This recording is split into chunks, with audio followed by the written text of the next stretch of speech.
Friend, आज मैं आपको एक ऐसा इम्पोर्टेंट टॉपिक के बारे में बताने वाला हूँ कि जो आपने देखा ज़रूर होगा, मतलब आपने वैल्यू निकाली नहीं होगी कभी भी।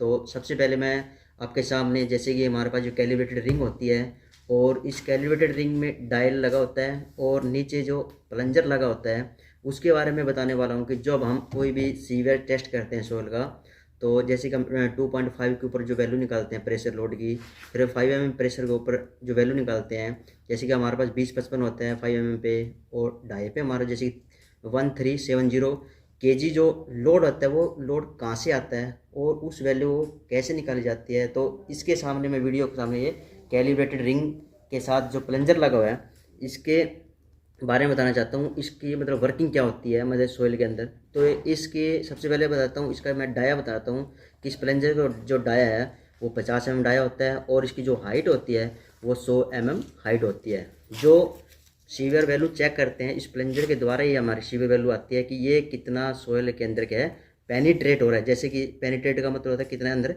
धसता जा रहा है। तो इसकी वैल्यू हमको चेक करनी है, जैसे कि 2.5 mm के ऊपर जैसे कि 1370 kg, और जो 5 mm के ऊपर जो पेनिट्रेट कितना लोड हो रहा है वो जैसे कि 20-55 kg होता है। वो कहाँ से निकल रहा है वो मैं आप क्या है आपको बोर्ड पे, ब्लैक बोर्ड पे आपको मैं समझा दूंगा कि वैल्यू किस फार्मूले के द्वारा होती है, क्या क्या उसके अंदर फार्मूला लगते हैं और कितना इसके ऊपर प्रेशर लगता है और कैसे वो वैल्यू को डिफाइन किया जाता है। तो अब मैं आपको क्या है ब्लैक बोर्ड के ऊपर चलता हूँ और वहाँ पे इस थ्योरी के माध्यम से आपको मैं समझाता हूँ कि वो वैल्यू कहाँ से आती है। फ्रेंड, आपको मैं बताने वाला हूँ, जैसे कि मैंने पहले भी आपको वीडियो के अंदर बताया कि आज का जो टॉपिक होने वाला है वो वेरी इंपॉर्टेंट टॉपिक होने वाला है। वो अब मैं क्या आपको सामने वीडियो में ब्लैक बोर्ड के ऊपर या वाइट बोर्ड के ऊपर आपको बताने वाला हूँ कि कैसे किया जाता है। सबसे पहले जैसे मेरा टॉपिक का नाम ही है very important topic, severe standard pressure. कि जो काम हम सीवियर पे करते हैं, जो प्लंजर हमारे जो नीचे की तरफ जाता है, मतलब जिसकी जो लेंथ नीचे जाती है जैसे 2 mm तक जाएगी या 5 mm तक जाएगी, वो लेंथ होती है, लेंथ इसके अंदर के सोइल के अंदर चली जाती है तो वो प्रेशर लगता है। उस चीज़ को हम जो स्टैंडर्ड जो प्रेशर बोलते हैं वो कैसे निकलता है वो आप इस वीडियो में सामने देखना। सबसे पहले मैं आपको टॉपिक लेता हूँ, जैसे कि हमारे पास स्टैंडर्ड लोड प्लंजर 2.5 mm का जो पेनिट्रेट हो रहा है उसके ऊपर जो हमारी वैल्यू आती है 1370, स्टैंडर्ड बेस 1370 होती है। वो कैसे आती है सबसे पहले हमको देखना है, जैसे कि एल अपॉन में ए। एल अपॉन में ए का मतलब होता है, एल का मतलब होता है लोड और ए का मतलब होता है एरिया। तो लोड अपॉन में एरिया को हम क्या बोलते हैं, उसको प्रेशर बोलते हैं। जो प्लंजर जब सोयल के ऊपर नीचे जाएगा तो वो प्रेशर को पेनिट्रेट करेगा, तो उसको हम प्रेशर निकालना होता है हमारे पास ये। उसके बाद क्या होता है कि जैसे कि ये प्लंजर की एक पिक है हमारे सामने। इसकी जो हाइट होती है वो 10 सेंटीमीटर होती है और इसका जो डाया होता है वो 50 mm का होता है। ये सीवियर का प्लंजर होता है जो कैलिब्रेटेड रिंग के नीचे लगा होता है। तो सबसे पहले क्या कर लेते हैं हम, जैसे कि हमारे पास जो लोड होता है, लोड की वैल्यू हमारे पास कितनी है 1370 जो लोड है उसको 1370 को हम यहाँ लिख लेते हैं और डिवाइड में क्या कर लेते हैं, जो प्लंजर होता है इसका जो प्लंजर होता है उसका फार्मूला क्या होता है एरिया निकालने का, इसका पाई/4 होता है। पाई/4 इंटू में डी का स्केयर होता है, जो मैंने यहाँ पे पहले ही डिनोट किया हुआ है, पाई/4 इंटू में डी का स्केयर। तो पाई की वैल्यू हमारे पास मिल जाती है, 4 भी हमारे पास वैल्यू होती है। तो 1370 रखा, डिवाइड में क्या है पाई/4 इंटू में जो डाया है, डाया मैंने कितना लिया था 50 mm, मतलब 5 सेंटीमीटर हो जाता है। तो इसका डाया क्या करेंगे हम, उस डाया को स्केयर कर देंगे और उसको कैलकुलेट करने के बाद जो हमारी वैल्यू आती है वो 70 kg वैल्यू आती है हमारे पास। और पाई/4 को डिवाइड करेंगे तो 0.79 इंटू 5 का स्केयर हो जाता है। 5 का स्केयर हो जाएगा तो हमारे पास क्या आ जाएगी 25 वैल्यू आ जाएगी। इनको कैलकुलेट करने के बाद हमारे पास जो वैल्यू आती है वो 70 kg होती है।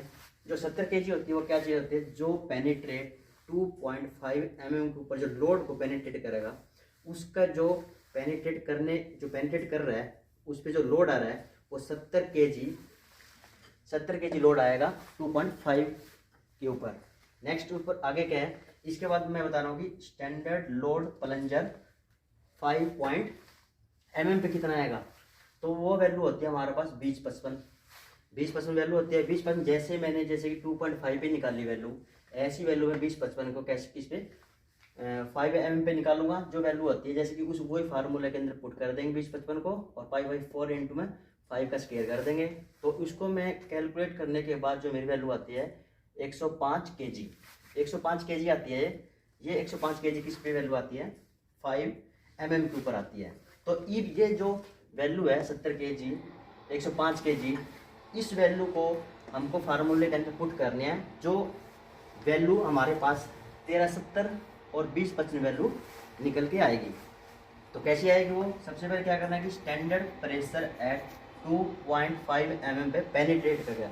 जैसे मैंने कोई भी सीवर टेस्ट करने लगा तो उस पर जब वो प्लंजर है वो 2.5 mm पे जाएगा, पेनिट्रेट करेगा, उस पर वैल्यू हमारी 70 kg पर सेंटीमीटर तक जाएगी। उसका जो एरिया होगा वो क्या होगा, 70 kg पर सेंटीमीटर एरिया होता है। और उसके बाद जैसे कि फिर हम स्टैंडर्ड प्रेशर को हम करेंगे, डिनोट करेंगे 5.0 mm पे पेनिट्रेट करता है, तो उसके ऊपर हमारे पे 105 kg पर सेंटीमीटर क्यूब रहेगी।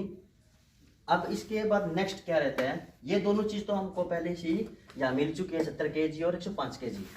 तो अब क्या करना है कि स्टैंडर्ड लोड एट 2.5 पेनिट्रेशन की अब हमको क्या करना है, जो स्टैंडर्ड लोड होते हैं इसके ऊपर जो लोड आ रहा है कैलिब्रेटेड रिंग से लोड निकालते हैं हम, तो वो 2.5 mm पे पेनिट्रेट कर चुका है। 2.5 mm पेनिट्रेट करने के बाद हमारे पास जो कितना लोड लगा था पहले, 70 kg, 70 kg है पेनिट्रेट हुआ 2.5 पे, इनटू जो हमारे पास प्लंजर है उसका जो एरिया है, इसका जो डाया है वो π/4 into D by H, H इसकी हाइट हो जाती है, डी इसका कैसे डाया हो जाता है, और ब्रैकेट करके इसका स्केयर कर देते हैं। जो वैल्यू 70 की एग्जिट लिख लेते हैं, इनटू π/4, डी कहाँ से आया, डी की वैल्यू होता है डाया कितना है प्लंजर का 50 mm, तो 50 mm का स्केयर कर लेते हैं। और 10 क्या है इसकी सेंटीमीटर में हाइट, जो प्लंजर की जो हाइट है 10 सेंटीमीटर है, तो 10 सेंटीमीटर 10 यहाँ लिख लेते हैं। इसको जब मैं इसको कैलकुलेट करूँगा पूरा वैल्यू को, 70 इंटू π/4 को डिवाइड करूँगा तो 0.78 इंटू में 50, ये 50 है भाई 25, मतलब 5, ये 5 है, तो पंजो क्या हो जाएगी 25। इसको तीनों को वैल्यू को मल्टीप्लाई करूँगा तो हमारे पास ये वैल्यू निकल के आएगी 1370 kg। एक बार दोबारा मैं बताने वाला हूँ, 70 इंटू में π/4 डी बाई एच अपॉन में स्केयर, 70 इंटू π/4 5/10, 5/10 का डाया अपॉन में हाइट का स्केयर कर देंगे। और इन तीनों को अगर हम कैलकुलेट करते हैं तो हमारे पास जो वैल्यू आएगी वो 1370 kg आएगी। जो पेनिट्रेट लोड है कितने पे कर रहा है, 2.5 पे पेनिट्रेट कर रहा है हमारे पास। इसी प्रकार से मेरी वैल्यू, जैसे कि मैं standard load at die, standard load जो ऐड होता है मेरा 5 mm पे चेक करूंगा। पहले मैंने किस पे की, डाई पे की, अब मैं किस पे चेक करूंगा 5 mm पे। जो प्लंजर है मेरा वो क्या है 5 mm तक पेनिट्रेट कर चुका है नीचे तक, तो मैं वो जो पेनिट्रेट कर चुका है उस पर जो लोड आया था मेरा वो कितना आया था, 105 kg लोड आया था। तो जैसे 105 kg मैंने यहाँ रखा, π/4 इंटू डी बाई एच का स्केयर कर देता हूँ फार्मूले के हिसाब से। तो फिर क्या करना है, 5 इंटू π/4, 5 कहाँ से आ रहा है, प्लंजर का डाया mm में है तो सेंटीमीटर में ले लेते हैं। 10 कहाँ से आया, ये 100 सेंटीमीटर होगी, 100 mm रहेगी तो 10 सेंटीमीटर हो जाएगा, बाई का स्केयर कर देते हैं। तीनों को इनको मल्टीप्लाई करने के बाद, कैलकुलेशन करने के बाद जो मेरी वैल्यू आएगी वो वैल्यू मेरे 2055 आएगी। ये दोनों चीज़ क्या आते हैं, 2055 और 1370 kg, ये दोनों क्या है, डाई पे 2.5 mm पेनिट्रेट करता है 1370 kg पे, और स्टैंडर्ड लोड 5 mm पे पेनिट्रेट करता है 2055 से, जिससे क्या है हमारी सीवियर वैल्यू को चेक किया जाता है। सीवियर वैल्यू चेक किया जाता है जैसे कि डाई पे किया जाता है और 5 पे चेक किया जाता है। 5 डाई पे चेक करेंगे तो 1370 से हम डिनोट कर लेते हैं, और 5 से चेक करेंगे तो हमको 2055 से डिनोट कर लेते हैं। इन दोनों से क्या करते हैं, हमारी सीवियर वैल्यू को डिफाइन किया जाता है, जो 2.5 mm पे होती है और 5 mm पे होती है। तो फ्रेंड, अगर मेरी वीडियो को आपको अच्छी लगी हो तो कमेंट करना, शेयर करना।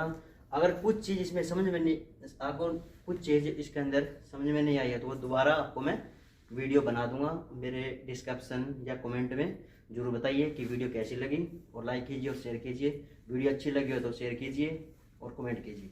Thank you.